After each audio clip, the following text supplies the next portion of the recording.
दोस्तों, हर साल दुनिया भर में हजारों साइंटिफिक रिसर्च पेपर्स पब्लिश करे जाते हैं, जिसमें साइकोलॉजिकल रिसर्च का भी बहुत बड़ा हिस्सा होता है। पर देखा जाए तो साइकोलॉजिकल रिसर्च और स्टडीज को रीड करना एक नॉर्मल इंसान के लिए जितना मुश्किल होता है, उन बातों को रियल लाइफ में अप्लाई करना उतना ही आसान भी है। इसीलिए आज की वीडियो में हम आपके साथ 12 ऐसे साइकोलॉजिकल फैक्ट्स को शेयर करेंगे जिन्हें जानने के बाद आप पहले जैसे सेम नहीं रहोगे। Number 1, music changes perception. हम सभी ये जानते हैं कि म्यूजिक हमारे मूड को चेंज करने का पावर रखता है। एक हाईली एनर्जेटिक सॉन्ग सुनकर आप मोटिवेटेड फील करोगे और वहीं एक सैड सॉन्ग आपको सैड और डिप्रेस्ड फील करा सकता है। आप किस टाइप का म्यूजिक सुनना पसंद करते हो, ये एक्चुअली में अफेक्ट करता है कि आप इस दुनिया को किस नजर से देखते हो। 2011 की एक स्टडी में लोगों को एक टास्क दिया गया, जहाँ उन्हें डिफरेंट म्यूजिक सुनते हुए एक पेपर पर हैप्पी और सैड फेसेस को टिक करना था। रिजल्ट ये देखा गया कि सैड म्यूजिक सुनते हुए ज्यादातर लोग सैड फेसेस को टिक कर रहे थे, वहीं हैप्पी म्यूजिक सुनते टाइम लोग हैप्पी फेसेस को चूज कर रहे थे, जिसे परसेप्चुअल एक्सपेक्टेशन का नाम दिया गया। जहां आप अपने कानों से कुछ सुनते हो तो आपका ब्रेन आपकी आंखों से सिमिलर चीजें देखने लगता है। इसीलिए एनर्जेटिक म्यूजिक वर्कआउट करते टाइम बहुत हेल्प करता है और सॉफ्ट म्यूजिक आपको फोकस करने में हेल्प करता है।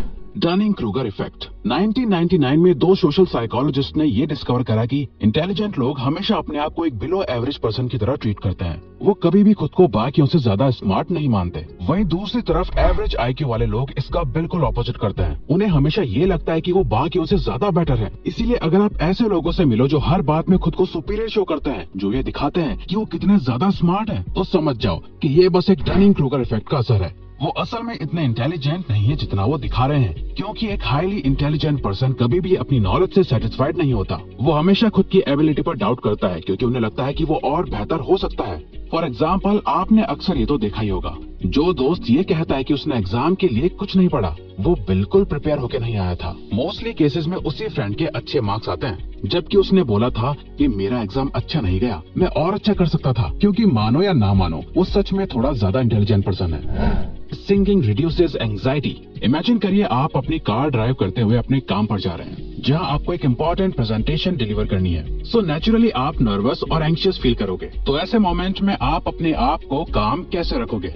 वेल, साइकोलॉजी कहती है कि अगर आप ऐसे टाइम पर अपना फेवरेट सॉन्ग प्ले करके खुद भी सिंगिंग करने लग जाओ। अब आपको ये सुनने में अजीब लग रहा होगा, पर सिंगिंग करने से आपके ब्रेन में एंडोर्फिन्स और ऑक्सीटोसिन रिलीज होने लगता है, जो अल्टीमेटली आपके स्ट्रेस लेवल को बहुत तेजी से कम कर देता है और आपके मूड को बेटर कर देता है। इसके अलावा ये आपके हार्ट रेट और कॉर्टिसोल लेवल को लो कर देता है, जिससे आप काम और कॉन्फिडेंट फील करने लगते हो। Power of silence. अगर आप चाहते हैं कि कॉन्वर्सेशंस आगे बढ़ती रहें, पर आपको समझ नहीं आ रहा कि क्या बात करें, तो इसका सबसे सिंपल तरीका है, अपने पार्टनर से कोई भी एक क्वेश्चन पूछ लो और जब वो आंसर दे दे, उसके बाद भी आई कांटेक्ट मेंटेन रखो और आपका पार्टनर साइलेंस को अवॉइड करने के लिए कुछ न कुछ बात करने लगेगा। स्टडीज में देखा गया है, जब कोई पर्सन आपके सामने ओपन होने में स्ट्रगल करता है या अपनी फीलिंग्स को हाइड करता है, इस टाइम पर इंफॉर्मेशन निकलवाने के लिए बस एक क्वेश्चन पूछो और कुछ देर साइलेंट हो जाओ, क्योंकि किसी भी कॉन्वर्सेशन के बीच साइलेंस अच्छा नहीं लगता, जिसे अवॉइड करने के लिए वो इन्फॉर्मेशन शेयर करने लगता है या आपसे क्रॉस क्वेश्चन पूछने लगता है, जो अल्टीमेटली कॉन्वर्सेशन को मेंटेन रखता है। Playing dumb. अगर आप किसी के सामने अपना गुड इंप्रेशन बनाना चाहते हो, तो किसी ऐसे टॉपिक के बारे में बात करो जो उन्हें बहुत पसंद है और उसके बारे में उनसे सीखो।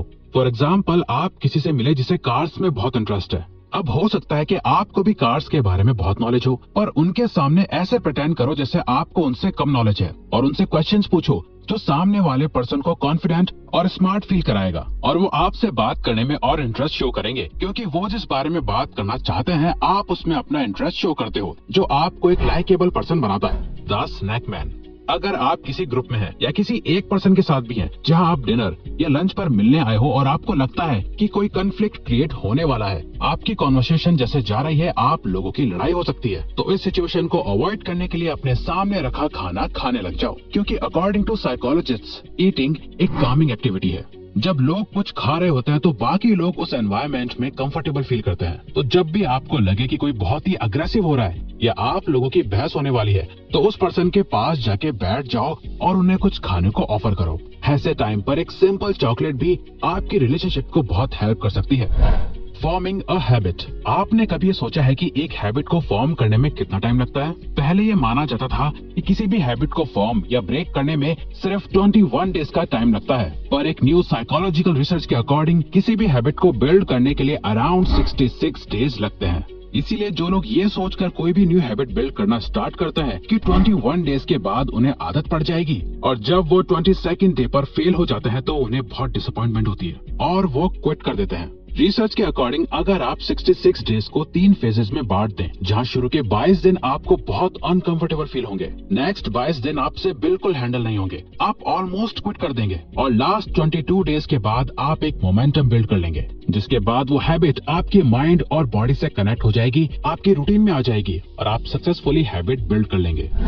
Call people bye their name. Psychologist कहते हैं कि हर पर्सन को अपना नाम सुनना सबसे फेवरेट साउंड लगता है, क्योंकि हम सभी के लिए अपना नाम बहुत इंपॉर्टेंट होता है। तो जब कोई आपके नाम को याद रखता है तो आप भी अपनी इंपॉर्टेंस फील करते हो। सिमिलरली आपने ये नोटिस करा होगा कि जब कोई आपका नाम भूल जाता है तो आप इंसल्टेड भी फील करते हो। इसीलिए किसी के सामने अपनी लाइकेबल प्रेजेंस बनाने के लिए इम्पोर्टेंट है कि कॉन्वर्सेशन में आप सामने वाले के नाम को यूज करते रहो, जो उन्हें इम्पोर्टेंस फील कराता रहेगा और वो आपके साथ और कंफर्टेबल फील करने लगेंगे।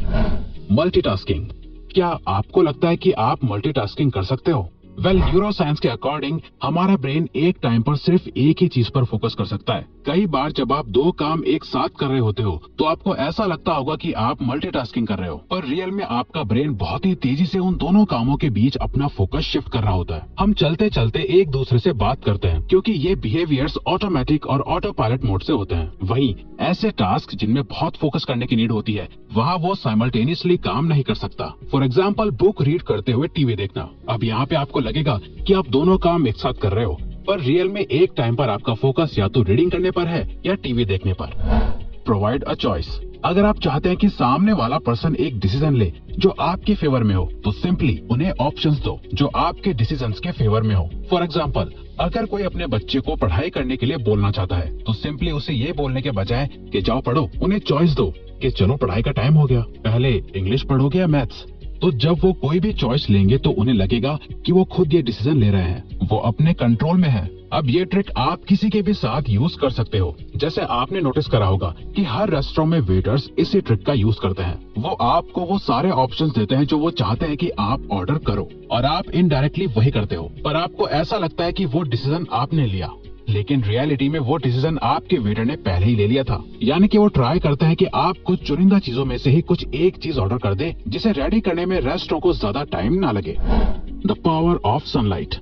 दोस्तों, आपने भी नोटिस करा होगा कि पूरा दिन अपने घर या ऑफिस में बिताने के बाद जब आप बाहर निकलते हैं तो इंस्टेंटली आपका मूड बेटर हो जाता है, क्योंकि सनलाइट के बेनिफिट सिर्फ मेडिकल फील्ड्स में नहीं है जो सिर्फ आपकी बोन्स के लिए बेटर है, बल्कि कई रिसर्च में देखा गया है कि सनलाइट कई मूड डिसऑर्डर्स जैसे डिप्रेशन को भी प्रिवेंट करता है। सनलाइट से मिलने वाला विटामिन डी मूड स्टेबलाइजर की तरह एक्ट करता है और हमारे ब्रेन में प्लेजरेबल हार्मोन्स को रिलीज करता है। और ये देखा गया है कि जिन कंट्रीज में सनलाइट की रीच कम होती है, वहाँ के लोगों में डिप्रेशन के ज्यादा सिम्टम्स देखे जाते हैं। तो आपको बस दिन में 10 मिनट डायरेक्ट सनलाइट लेनी है, जो लिटरली आपकी लाइफ को चेंज कर देगा। और ये मॉर्निंग सनलाइट होगी तो और भी अच्छा। Mirror body language. अगर आप किसी से बात करते टाइम उनकी बॉडी लैंग्वेज या उनके कुछ बिहेवियर्स को कॉपी करने लग जाओ तो वो आपके साथ इंस्टेंट ट्रस्ट फॉर्म कर लेंगे। वो जैसे बात करते हैं, जैसे मूव करते हैं, अगर आप भी उनके कुछ एक्सप्रेशंस को मिरर करने लगो तो वो आपको और पसंद करने लगेंगे, क्योंकि वो आपसे और भी ज्यादा कंपैटिबल फील करेंगे। साइकोलॉजिस्ट इसे कैमिलियन इफेक्ट कहते हैं। फॉर एग्जाम्पल, किसी से बात करते टाइम ये नोटिस करो कि वो कौन से वर्ड सबसे ज्यादा यूज करते हैं और आप भी बात करते टाइम उन वर्ड्स का यूज करने लग जाओ। इससे वो खुद को आपसे आइडेंटिफाइड कर पाएंगे, उन्हें लगेगा कि आप भी उन्हीं के जैसे हो और वो आपकी कंपनी को एंजॉय करने लगेंगे। तो अगर आपको ये वीडियो अच्छी लगी तो वीडियो को लाइक और सब्सक्राइब बटन पर क्लिक करके इस चैनल को ग्रो करने में सपोर्ट करो और बेल नोटिफिकेशन ऑन कर लीजिए ताकि आप आने वाली वीडियोस मिस न कर पाओ। Thank you for watching.